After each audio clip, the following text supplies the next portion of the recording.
रायबरेली विश्व हिंदू परिषद के बैनर तले प्रदर्शन। समस्त कार्यकर्ताओं ने जिलाधिकारी कार्यालय पहुंचकर प्रदर्शन करते हुए जिलाधिकारी को सौंपा ज्ञापन।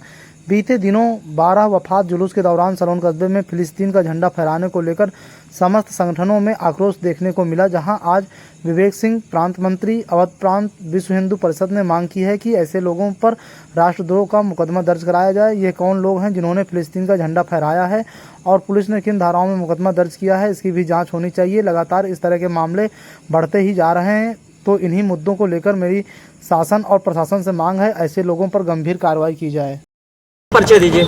मैं विवेक प्रांत सहमंत्री विश्व हिंदू परिषद अवध प्रांत। किस बात को धरना प्रदर्शन चल रहा है? ये आज हम लोगों का एक जिलाधिकारी महोदया के माध्यम से एक ज्ञापन था माननीय मुख्यमंत्री जी को उत्तर प्रदेश कि एक सलोन में जो लगातार एक गतिविधियों का अड्डा बनता चला जाता है, मतलब आप समझ लीजिए कि असामाजिक तो वहाँ पे लगातार पनप रहे हैं, क्योंकि मुस्लिम बाहुल्य क्षेत्र है और वहाँ पे अभी 6 तारीख को जैसे फिलिस्तीन का झंडा फहराया गया है, तो उसमें शायद अभी सूचना मिली है कि उसमें 1 या 2 की गिरफ्तारी भी हुई है। लेकिन हम ये लोग चाह रहे हैं कि वो उनके पीछे योजनाकर्ता कौन है, उनके रचनाकार कौन है। भाई इतना जुलूस निकला, कहीं पे फिलिस्तीन का झंडा नहीं फहराया गया, उनकी कौन सी मानसिकता है, तो उनको पकड़ करके उनके ऊपर राष्ट्रद्रोह लगाया जाए। और लगातार धर्मांतरण की भी गतिविधियां उन क्षेत्रों में बढ़ रही हैं और रायबरेली के दूसरे क्षेत्रों में बढ़ रही हैं। गौकसी को लेकर के जैसे है, तो वहीं से तार जुड़ते हैं और जाकर के प्रतापगढ़ पे जाकर के कहीं ना कहीं समाप्त हो जाते हैं। तो वो सीमावर्ती क्षेत्रों का लाभ उठा करके ये लोग इधर से उधर गैर जनपद भी चले जाते हैं, निकल जाते हैं। तो इसी तरीके से ये तो मामला है ही है हमारा फिलिस्तीन का जो झंडा फहराया गया, एक पहली बार इस तरीके से यहाँ पे रायबरेली में हमारे सलोन क्षेत्र में इस तरीके से हुआ है। और जैसे अभी संदी नागिन क्षेत्र में और बालापुर में है,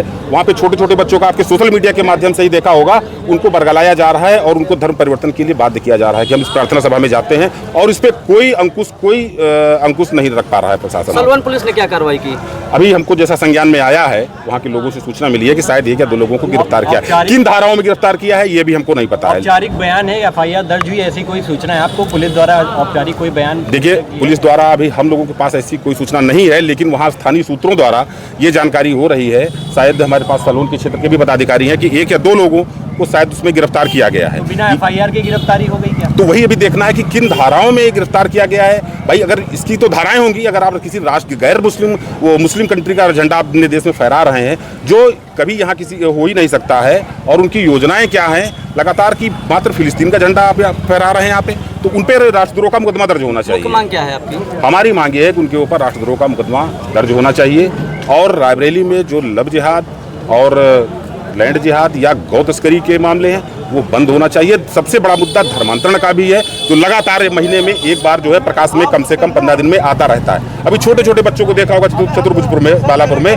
कि उनको सोशल मीडिया के माध्यम से आप लोगों को जानकारी मिली है। आपको रायबरेली जनपद में लगातार ऐसे मामले सामने आते रहते हैं, तो जिले के बैठे आला अधिकारी क्या कार्रवाई कर रहे हैं, क्या लगता है? देखिए, जिले के अधिकारियों को चाहिए कि इस पे ठोस निर्णय करें, क्योंकि माननीय मुख्यमंत्री जी भी बहुत गंभीर हैं धर्मांतरण को लेकर के। अपने जिले में ही नहीं, देश प्रदेश में ही सबसे बड़ी समस्या फैलती जा रही है कि हमारे कई राज्य धर्मांतरण की चपेट में है, और अपना जिला भी जहाँ भी बाहुल्य क्षेत्र है वो भी लगातार जो है उनकी डेमोग्राफी बदलती चली जा रही है स्थानीय